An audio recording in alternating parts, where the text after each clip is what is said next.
The American dream. It's a phrase so overused that most of us have forgotten it meant something specific in the past. That it's possible with hard work for your kids to lead a better life than you had. The American dream is not a sprint or even a marathon, but a relay. Our families don't always cross the finish line in the span of one generation, but each generation passes on to the next the fruits of their labor. In our country, there was always the belief that regardless of your income, you had the opportunity to move up the economic ladder. But today, for far too many Americans, this dream is slipping away. People today, both from an economic perspective and from a political perspective, are beginning in a very serious way to question that reality.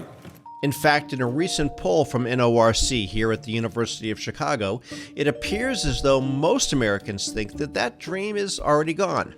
So a new Wall Street Journal NORC poll shows America is pulling back from its traditional values while losing confidence in the economy. 47% of Americans say it will get only worse, with 54% describing it as poor. When asked if they felt that life for their children's generation will be better than their own, 78% said they were not so confident. And it's easy to understand why so many people feel this way. Just look at the levels of wealth and income inequality in our economy. Anger over economic inequality and its effects is an important theme running through our national politics in both parties right now.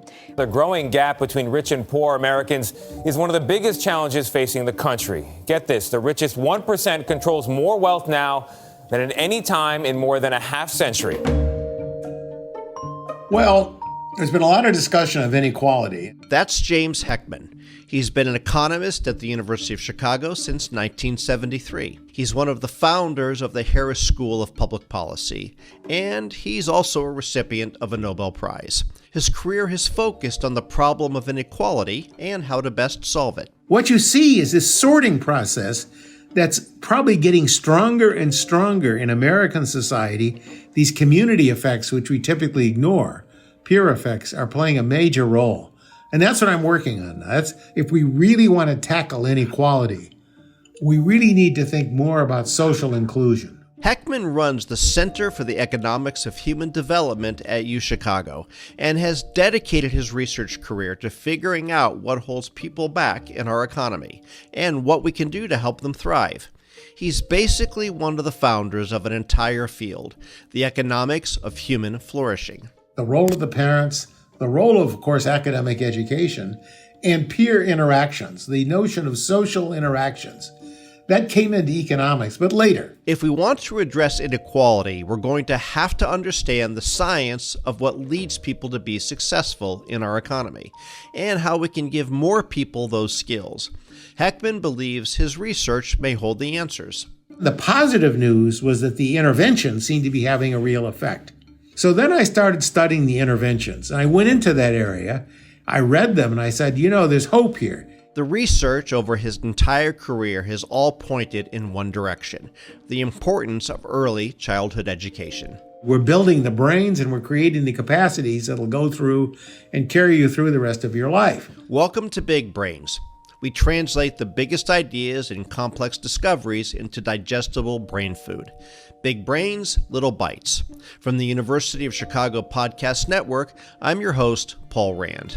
On today's episode, inequality and the economics of human development.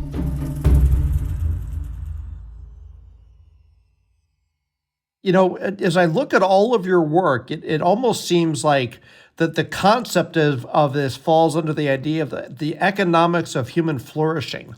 And I wonder, if you were going to describe what human flourishing means, how would you talk about that? Well, human flourishing, it's really asking and describing how people can blossom and fulfill, I wouldn't say destiny, but fulfill their capacities and be the best they can be at what they want to be. So I would say flourishing is essentially a state of life. People would say success, although success is obviously a subjective thing and it depends on values.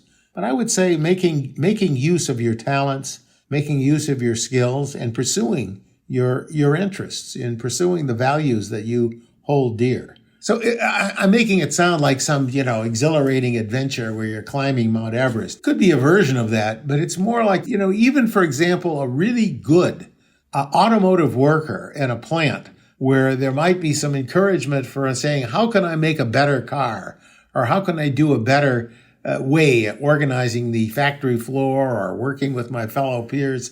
I think that's the kind of flourishing I'm talking about. So it has both a social and a personal component. And the social component is its contribution to society, to the family, as well as to the economy.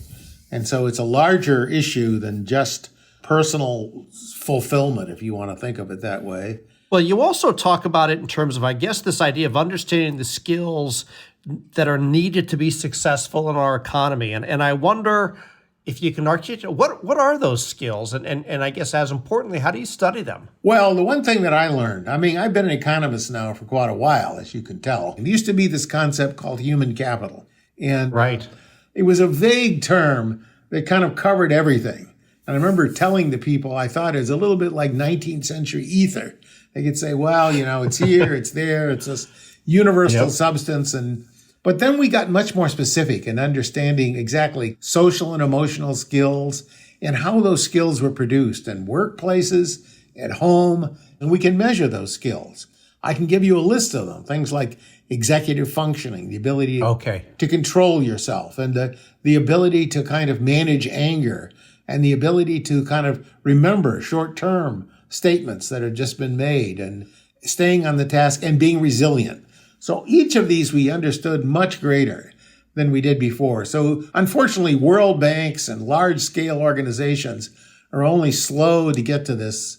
So that's where the synthesis of biology, epidemiology, genetics, neuroscience, as well as economics, sociology, and other social sciences plays a huge role in trying to understand exactly what we can do to shape and help people, especially disadvantaged people, but also just people generally, how to live longer and richer lives. But that requires a system that fosters these important non-cognitive skills. The question is, how do you build that system? When I came into economics, there was a big discussion, a big debate of whether or not schooling had any effect. This was like in the 1960s. And the debate, well, schooling is not really anything but just an expression of ability. The only thing schooling does is it kind of reveals your ability. That was a big discussion when I entered economics. This early work was very negative about the possibility of changing human endowments. And then if there was any endowment, it was IQ, and that was genetically determined. Heckman set out to prove that story wrong. Back in the 1990s, I was doing a lot of work on job training programs and on the so-called GED programs. These are programs that were designed to take adolescents who dropped out of school and promote them and give them a second chance. And what I found increasingly in those programs, a number of studies, experimental and non-experimental, I spent a lot of time on this, wrote many papers. I got very discouraged because in general, except for young women who got pregnant and had to drop out of school, those programs are not effective. They just weren't working. They were not giving higher earnings. They were not reducing crime. And so I got very discouraged, thinking, well, there's not much we can do. And then I found something at about the same time. Maybe the problem wasn't the focus of these programs, but the late age at which they were intervening in the lives of the participants. Namely, I became aware of these early childhood programs. Heckman uncovered a series of programs from the 1960s and 70s that had gone overlooked for decades. And what I found was that looking at these programs, I saw some hope and promise that I had not seen in the job training programs. One of these was the Perry Preschool Program. These children are 3- and 4-year-olds. They are participating in a preschool experiment. These kids come from low-income homes. I'm Dave Weichert, the director of the project from its inception in 1967 to its completion in 1970. It was a randomized study that looked at how interventions in the classroom and at-home visits in early childhood could positively affect the IQ of at-risk kids. In all 3 programs, we added the home teaching because we felt that unless the mother was included in some way, she could not provide the support to the child that would be necessary in the years we were working with him, and perhaps even more importantly, as he went through school. And surprisingly, it was based on exactly the non-cognitive skills that Heckman was interested in. For example, the children were expected to talk with the teachers and the other kids. The children were also expected to reflect on what they were doing, to think before acting, to attend to the things they had selected to do, and they were encouraged to complete what they had begun. So I got deeply interested in that. I started working with these people who developed these early studies. I didn't develop them. Perry Preschool was developed in 1960s, off in Ypsilanti, Michigan. Since that time, the project had largely been cast aside as a failure. Although many of the interventions were focused on non-cognitive skills, the measured results had entirely focused on IQ outcomes, and those didn't quite pan out as hoped. Well, the kids in the program had real boosts in IQ, but by age 10, the IQ of the kids in the program was no different from that of kids in the control group. But I started looking at the original data. It's because I was skeptical. I'm an economist. I do a lot of work in econometrics. I looked at the studies that I read, and they just seemed a little flaky. They were using only measures of what they thought to be IQ. And I said, okay, you get a fade out. But then I pointed out they're still graduating in high school. They're at a higher rate. They're still going to much less crime. They're still going forward in employment. And it turns out as we followed these children, and we followed them now into their mid-50s, and we followed their children as well, then what we saw was real beneficial effects. Less crime, more education, actually more stable family lives. They were producing earnings that were significant. And we have actually followed those original Perry children up to 55 now. And we followed their children. And what we found is those children born of parents who were in the program experienced better home lives, more 2-parent families, more income, and they grow up to commit less crime themselves, and their parents committed less crime. it turns out the skills that Heckman had been arguing were more important than IQ really did lead to better flourishing. We need to think more than just IQ, more than just cognition. And so looking at these so-called social and emotional, sometimes called soft skills, those skills played a huge role in explaining these results. So that got me very excited. And I think, so that led me to think for a while that what we should do is think about these programs as a way of essentially addressing these problems, that if you build a skill base now, it makes it much easier to learn later. So that even if kids started off with a bad initial condition, you could build the skills so that when they got to be teenagers, they would actually then be able to take advantage of schooling and everything that life has to offer. The results of Heckman's re-examine of this decades-old program even made their way to the Senate floor. In his 2013 State of the Union address, Barack Obama cited Heckman's cost-benefit analysis of the program. Every dollar we invest in high-quality early childhood education can save more than $7 later on by boosting graduation rates, reducing teen pregnancy, even reducing violent crime. The Perry Preschool Project wasn't the only program that Heckman reevaluated. He also came across the Carolina Abecedarian Program and the Carolina Approach to Responsive Education Project, or ABC CARE for short. These programs also provided interventions for disadvantaged kids and home visits for the parents. The results were the same as with Perry Preschool. Plus, with ABC, we also measured the health benefits. And we saw that people who were in this program, even though their IQs hadn't been any higher, were much healthier, and they were doing all these kinds of self-management. So this goes back to the executive functioning and the ability to control one's life. So it turned out they had lower blood pressure, much less likely to get diabetes, less obesity, in many different dimensions. These kids were very successful. And it wasn't targeted as a health program. Health was a byproduct, but it was a byproduct of these social and emotional skills. So once we built into them this notion of self-control, gave them those capacities. They took advantage of it, and they led healthier lives. So we followed them, and we found even bigger benefit costs when we included this, say, the reduction in health costs for these children as we followed them over their adult lives. But what was it exactly about these programs that worked so well? Heckman thinks he may have found an answer. That's after the break.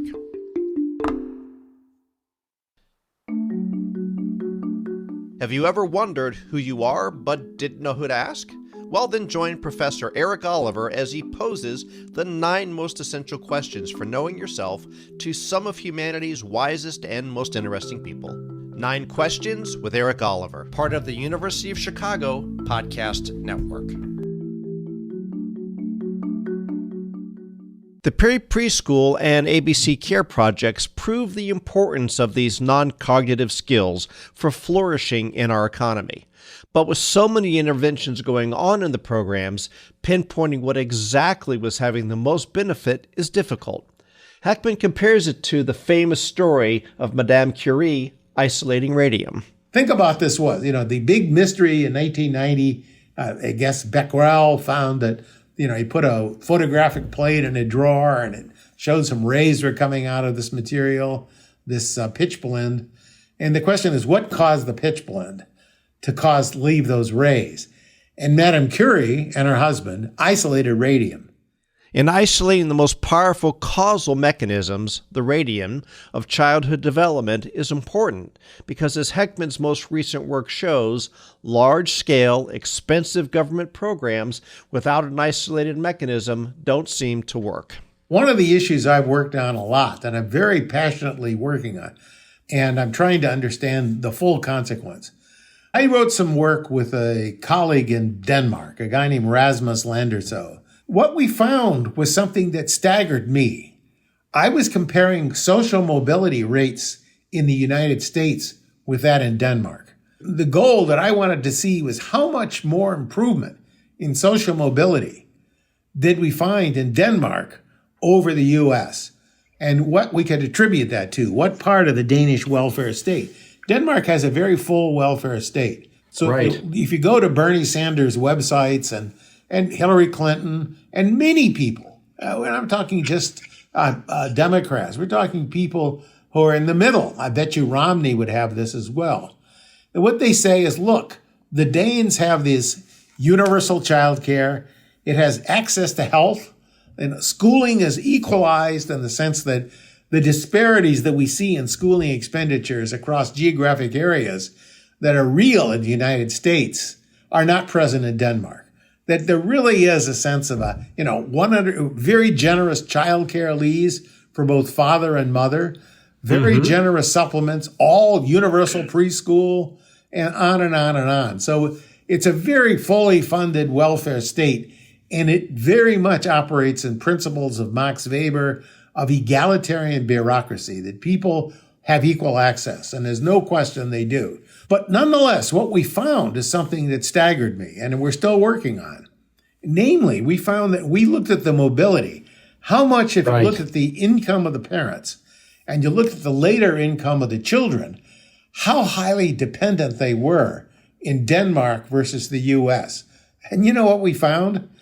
That the U.S. and the Denmark were basically identical, despite this much bigger welfare state. In terms of mobility of the children you're talking about? The very kind of social mobility that people like the New York Times, a lot of people are pushing. They're talking about how, this is not the land of opportunity. And that was true whether or not you had education as the measure, education of the father, education of the son, or if you had education of the parents. That's staggering. So what was it about the Perry and ABC programs that led to these results that Denmark's large-scale benefits seem to miss? Heckman thinks an answer can be found in Jamaica during the 1980s, and the story revolves around a person he calls the Madame Curie of childhood development. I became aware of a program in Jamaica called Jamaica Reach Up and Learn. This is pioneered by an epidemiologist from London, Sally Grantham McGregor, now Dame Sally Grantham McGregor, She was trained at the University College London in epidemiology. Back in what year, approximately? This was 1985. She ran this. She was living in Jamaica. Her husband was a Jamaican. She was a native Brit. They ran this experiment that ended up in the Kingston slums. And it showed insight, which I think is the most important insight that I've learned and something I'm contributing to now, I hope. If you visited the parents of the children 1 hour a week, not even looking at the kids, it's looking at the parents, and you gave them materials or you gave them the knowledge to take materials, so low-cost materials, nothing fancy, and teaching the parents their valuable role in talking to the child, playing with the child.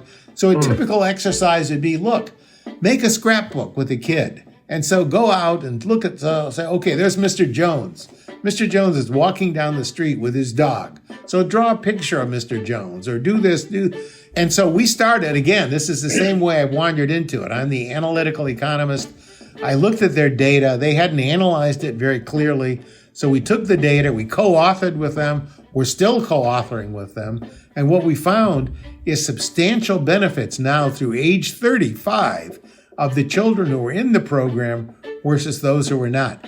So we followed those programs out for, again, as I say, 35 years. We find very strong effects. Wow, okay. Sally Grantham McGregor is somebody who actually isolated. To my way, she's kind of like a Madame Curie figure. And she isolated it by just saying that's all she could afford to do. She couldn't do all the other things that these programs do. And by doing that, it seemed like that was the secret sauce, was the warmth of the parenting, the enhanced parenting activity. So he said, okay, that's interesting. And of course, both Perry and ABC Care had home visit programs. Almost inevitably, this becomes the most important thing the teacher does. All of our teachers have become very enthused about home teaching.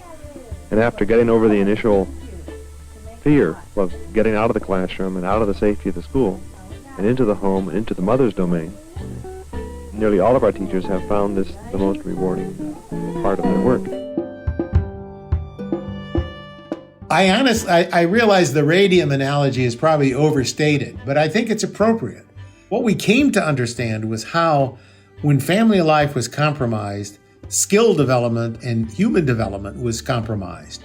We're finding radium, I think. This is close to it. Heckman also thinks this focus on the role of the parents can explain the results from the Denmark study as well.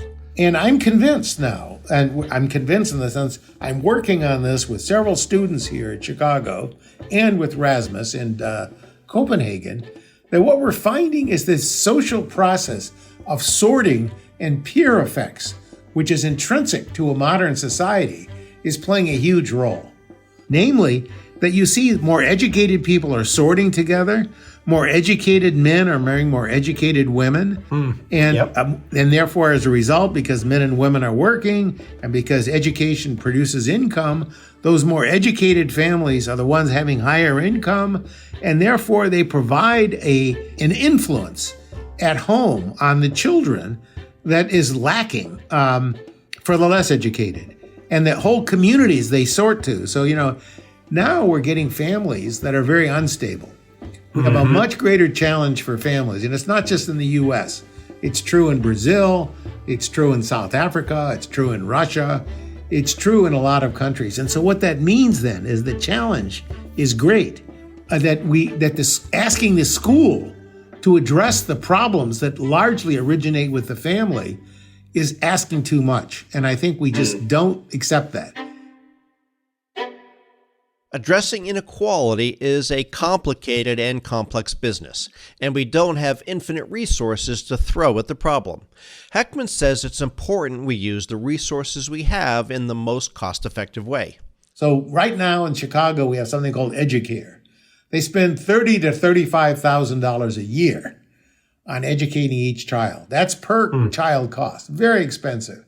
And they give, nurses, they get nice computer facilities. They have very elegant, buildings, and it's clean and safe and everything you'd ever want. What the Jamaicans did, though, is something very different. It's about $500 a year as opposed to $35,000 $1,000 a year. So we're talking vastly cheaper. Heckman believes that focusing resources toward parents may be the best answer to get us through the problem. But what I'm saying now is controversial because many people are invested in their programs and they're very unhappy with what I'm telling you right now.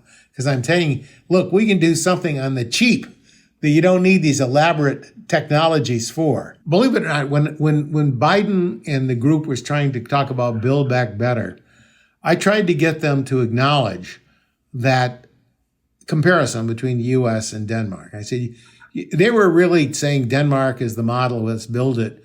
And that was what Build Back Better did. And I said, look, I mean, I have some data, and if we're really going to cast it in an honest way, let's think about the ways that we improve family life to actually promote social mobility, especially among disadvantaged families. And they wouldn't go there. They just wouldn't. And I think a lot of the people thought I was a traitor to the cause because I was talking about it. They did. They really did. They deeply disliked me. I know the head of the Council of Economic Advisors was very upset, I think, with me in the end. We talked at length about this, but because I couldn't endorse it because I said, you're really not getting to the essence of what we know. It's not just universal child care. It's not just, these features are maybe useful to have, but it's not. And the other part was the fact that I was emphasizing the family.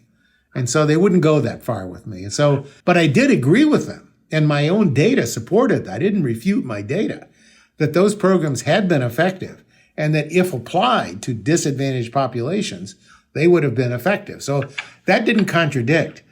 I'm just trying to get it down to the essence because the cost of a lot of these programs is staggering, especially when it's borne by local communities or philanthropies. And the fact that we can get a much cheaper version, $35,000 versus $500 is quite a come down in terms of cost. And the benefits in terms of social, emotional, and cognitive skills of these very low cost home visiting programs are on par with these far more expensive programs.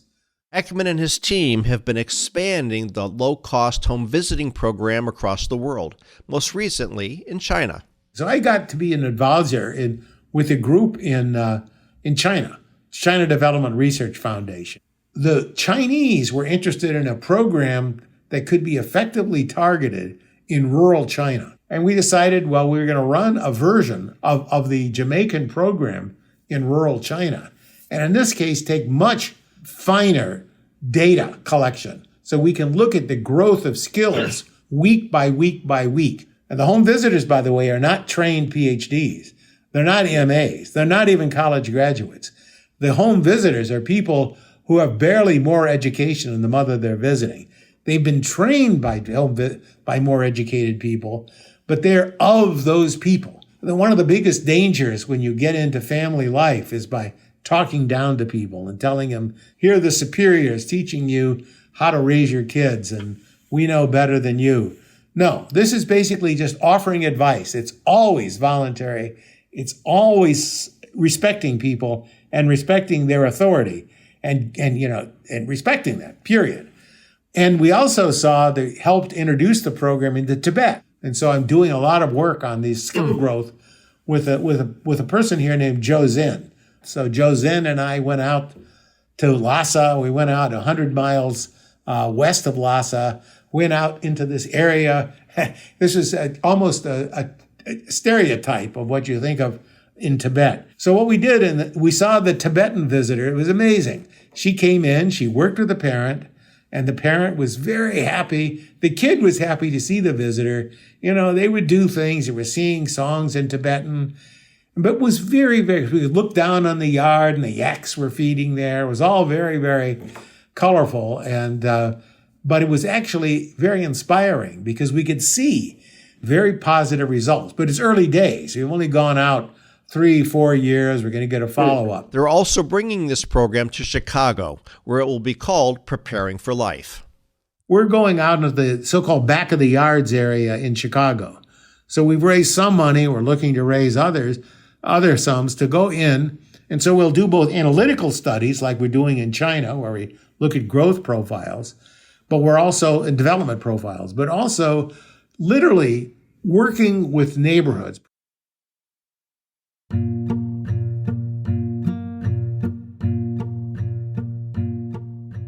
If I'm talking to parents and they're listening and they're saying, well, gosh, what do I do? What am I supposed to take away from this? What would you tell them? Well, I think what I would tell them is that they underestimate the value they have in training their children and in producing knowledge and in producing what children become. That parents, I think, typically don't understand their power. And that's been the secret of these home visiting programs, getting the parents to engage more with the children. And now a lot of middle-class families do that. So I'm not saying that it's universal, but a lot of disadvantaged families don't. It sounds kind of obvious, but it's not. You know, for example, I have a student now, a former student, who's at Rice, very brilliant guy.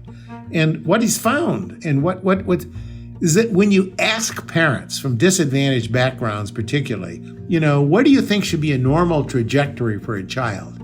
You know, at what age should the child be speaking, walking, doing the kind of thing? Most middle-class parents will tell you that immediately. They'll have an agenda, a growth curve, they'll have everything carefully charted out. A lot of disadvantaged parents don't really understand the important role that they can play and what to expect of their children and how useful it is for the child, for them to help and engage. We were talking about human flourishing.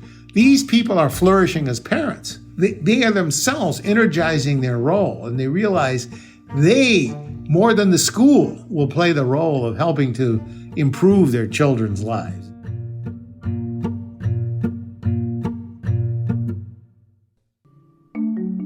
Big Brains is a production of the University of Chicago Podcast Network. If you like what you heard, please leave us a rating and a review. The show is hosted by Paul M. Rand and produced by me, Matt Hodap, and Leah Caesarine. Thanks for listening.